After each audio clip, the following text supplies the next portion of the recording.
17e jour du bootcamp. Aujourd'hui, on va parler de la rentabilité. Donc, pourquoi c'est important d'en parler? Tout simplement parce qu'il faut savoir sur combien de temps votre stratégie fonctionne. Est-ce que c'est sur le long terme? Est-ce que c'est sur le court terme? Faire un maximum de backtest et surtout prendre confiance en votre stratégie aussi derrière. Donc, pour ça, on va utiliser un site très simple qui s'appelle FX Replay. Donc, pour ceux qui connaissent déjà, c'est vraiment la même chose que TradingView, mais pour pouvoir remonter le plus possible en arrière dans le temps. Donc, je vais vous présenter ça vite fait, comment l'utiliser et surtout comment pouvoir backtester au maximum. Et par la suite, après, vous n'aurez plus qu'à le faire de votre côté. Le but, c'est vraiment d'avoir un maximum de clarté, surtout dans un premier temps, voir sur combien de mois votre stratégie revient, et surtout sur les années où il y a des élections, par exemple, voir comment le marché réagit. Simplement parce que c'est important de savoir comment le marché réagit au niveau des élections, et aussi au niveau de certaines choses comme la guerre ou autres types de choses. Ça vous permet d'anticiper certains mouvements ou certaines réactions du marché, tout simplement. Donc, pour avoir la rentabilité et pour avoir le maximum de backtest, on va passer par FX Replay. Donc à la base c'est payant, mais ils ont modifié ça. Maintenant on peut avoir un modem gratuit. Donc là on est sur le module gratuit en l'occurrence. Comme vous pouvez le voir ici, on peut mettre à jour ou à niveau les offres. Donc comme vous pouvez voir ici, c'est 18 dollars par mois, ce qui fait environ 17 euros ou 17 et quelques 50 euros. Et 35 dollars pour le pro, ce qui fait environ 30 euros par mois, environ à peu près. Et sinon vous pouvez payer à l'année. À vous de voir après ce que vous voulez. Je pense que en vrai, c'est pas, je pense, c'est l'offre gratuite suffit largement pour pouvoir backtester ce qu'il faut. C'est juste que ça prend un poil plus de temps, mais ça suffit largement. Donc, comment l'utiliser? Là, comme vous pouvez voir, déjà, on a un petit peu la page de présentation, donc la page de base. Ici, on peut voir le temps investi sur l'application. Donc, moi, j'ai plusieurs comptes. Ça, c'est un de mes comptes, du coup, sur le PC portable que j'ai. J'en ai un autre sur mon PC fixe. Donc, voilà, j'ai deux comptes pour backtester. Ensuite, vous avez, du coup, le nombre d'années que vous avez backtesté, le nombre de temps que vous avez backtesté avec FX Replay. Vous avez du coup les opérations effectuées, donc les trades que vous avez pris, le taux de réussite global des trades que vous avez pris, donc le taux de réussite en fonction des différents mois, les transactions en fonction des paires de devises, etc. etc. Pourquoi moi tout ça c'est pas affiché? Tout simplement parce que quand je vais backtester, je trace ce qu'il faut, je screen, j'enregistre dans mon journal de trading. C'est plus pertinent parce que du coup, moi, FX Replay, je ne vais pas retourner voir à chaque fois pour voir si la stratégie est rentable pour moi ou non. Le journal de trading fait très bien le taf pour ça, ça me suffit amplement. Comme vous pouvez voir ici, on a du coup le nombre de temps investi par mois ou par jour, ça dépend. Donc vous pouvez voir qu'ici en février, j'ai passé plus de 10 heures dessus. En novembre, plus d'une heure, quasiment deux. En décembre, plus de 13 minutes. En janvier, 99 minutes. Et en mars, 1h20, etc. etc. Voilà. Donc ça dépend vraiment. Après, ça, c'est vraiment juste pour le suivi, voir combien de temps vous avez passé à backtester, mais c'est juste en termes de suivi, c'est tout. Pour venir au plus concret, comme vous pouvez voir ici, vous avez le nombre de sessions.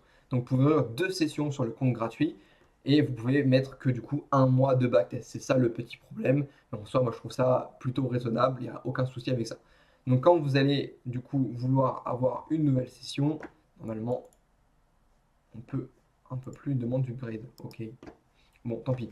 Du coup pour créer une session, on va fermer celle-ci, ça sert à rien. Tac. Pour vous créer une session, vous allez faire créer une session ici, mettez un nom, moi je mets n'importe quoi. L'actif que vous allez backtester, donc moi c'est GBP USD, donc je note GBP USD. Et ensuite la date que je veux, donc par exemple je veux juillet, donc je vais mettre juillet, je veux juillet 2024. Donc je prends le premier, ensuite je retourne en juillet ici et je veux en 2024 aussi le 31. Boum, et là du coup j'ai du 1er juillet au 31 juillet 2024. Je fais créer la session. Elle va apparaître juste ici comme vous avez pu le voir juste avant. Donc ici vous avez les différentes modifications à faire donc pour pouvoir modifier les paramètres de la session. Ici vous avez les statistiques que vous avez pris, donc si vous avez pris les trades, etc. durant la session. Ensuite vous avez du coup juste là, recopier la deuxième session, donc l'ajouter simplement sur les mêmes dates, etc. On n'a pas besoin d'en avoir une deuxième, on peut la supprimer. Et ensuite, vous avez le petit déroulement pour aller au tableau des datas, etc. Ça, c'est vraiment en interne si vous voulez avoir des datas et vous montrer comment on va faire. Donc ici, on ouvre la session sur le bouton play, il y a un petit temps de chargement pour la session, le temps de vous connecter dessus. Là, une fois que vous allez connecter, vous allez arriver ici. Donc ici, vous êtes en 1 minute en l'occurrence. Vous avez l'indicateur volume SMA, donc pas forcément pertinent. Vous pouvez prendre plus de 50 trades par mois. Après, au bout de 50 trades pris, ça s'arrête tout simplement. Comment dire, la data s'arrête aussi. C'est chiant avec la première offre, mais généralement, on ne prend pas 50 trades par mois avec n'importe quel type de stratégie. Donc ça devrait le faire. Point important aussi, quand vous arrivez sur la session, mettez-vous bien en horaire de Paris. À chaque fois, vérifiez bien que vous êtes en horaire du coup UTC plus 1. Comme vous pouvez voir du coup, ici, horaire de pari UTC plus 1, vérifiez bien à chaque fois que vous êtes en horaire de pari pour backtest, sinon ça va fausser toutes vos datas et c'est pas forcément le plus amusant. Ensuite, vous avez la petite barre ici qui apparaît pour du coup avancer dans le temps. Comme sur TradingView, c'est exactement la même chose, hein, vraiment, c'est la même chose à chaque fois. Donc, vous avez la petite data, etc. ici. Tout ce qu'il faut, vous avez les unités de temps, les indicateurs, voilà, les différents termes graphiques que vous pouvez mettre vos bougies en 15 minutes, en 1 minute, etc. Ce qui nous permet vraiment de pouvoir revenir quand on veut en arrière dans le temps. Ça, c'est hyper important et ça vous permet de vraiment gagner du temps sur votre stratégie. Donc, je vais vous donner un exemple. Ici, on veut prendre une data, par exemple, en 15 minutes, on va venir prendre un high ou un low, par exemple. Donc, comme ici, on avait bien un high et du coup un low. Tac, on va prendre ça. Si ça veut bien se mettre au bon endroit, tac, ici. On va venir attendre du coup la cassure. Ici, on peut voir qu'il y a eu une cassure du low, du high. Voilà, hein. C'est juste en termes de test, encore une fois, hein, vous ne basez pas sur ce que je vous montre. C'est juste en termes de test pour que vous puissiez voir comment ça fonctionne. Ici, il y avait un IFVG, boum, on n'est pas revenu dessus, mais ça fait une data. Par la suite, une fois que vous avez votre data, vous allez ici dans le petit appareil photo, télécharger l'image, ça va se télécharger directement sur votre Google. Vous allez dans votre journal de backtest et glisser comme je vous avais montré sur la vidéo du journaling, tout simplement. C'est beaucoup plus simple et ça vous évite au moins d'avoir plein de trucs dans tous les sens, etc. Là, vous avez votre data, vous screenez, s'il y a plusieurs unités de temps, bah, vous screenez les plusieurs unités de temps, vous enregistrez tout dans votre journal de trading et au moins vous avez tout votre suivi. C'est comme ça que vous aurez le maximum de data.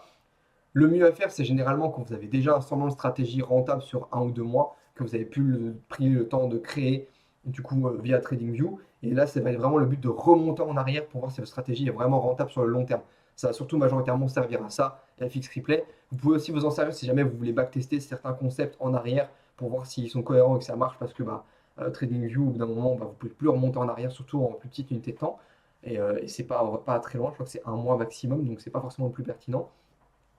Mais FX Replay est pratique pour ça. Majoritairement, là, on parle de la rentabilité. Donc, le but, ça va être d'utiliser FX Replay pour backtester votre stratégie sur chaque mois en arrière, les mois les plus pertinents ou les mois où vous avez besoin d'avoir de la data. Donc, par exemple, le mois de décembre, généralement, c'est le mois le plus backtesté parce qu'on a besoin de savoir si en décembre, on va trader ou non, ou si on va juste partir en vacances à ce moment-là, forcément. Donc, après, ça va vraiment dépendre des stratégies. Est-ce que c'est cohérent pour ces stratégies-là? Est-ce que c'est pertinent? Etc. etc.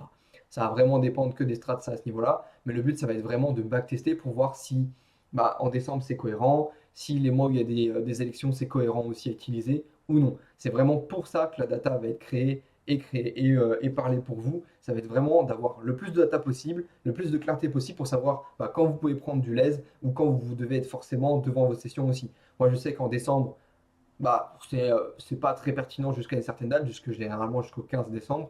Après, je peux prendre mes vacances tranquilles. Je sais qu'en janvier, il faut absolument que je sois là parce que c'est mon meilleur mois de l'année généralement.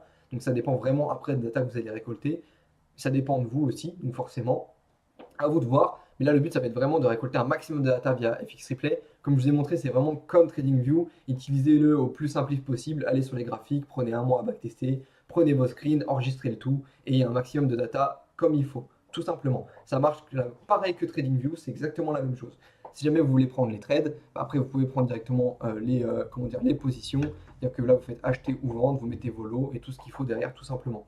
Ça suffira amplement et ce sera le plus pertinent possible. Donc encore une fois, si jamais vous voulez savoir si votre stratégie est rentable et vous dirigez encore plus vers la rentabilité et la clarté, FX Replay, retour sur les années précédentes, prendre votre stratégie, la backtester, prendre des screens, l'enregistrer dans votre journal de data. Et encore une fois, vous regardez un petit peu ce que ça donne, les résultats. Vous allez voir si c'est plus pertinent ou non pour vous. Et surtout, soyez le plus honnête possible avec ces datas-là. Parce que par la suite, c'est elles qui vont parler pour vous les jours où vous aurez des doutes, les moments où vous aurez des doutes, les mois où vous aurez des doutes aussi. Donc plus la data sera pertinente et honnête, mieux ce sera. Ne soyez pas en mode ah ouais mais là j'ai vu que le marché continue à la hausse, du coup en fait je l'aurais pas pris. Sauf que en fait tu savais pas qu'à ce moment-là le marché allait continuer à la hausse.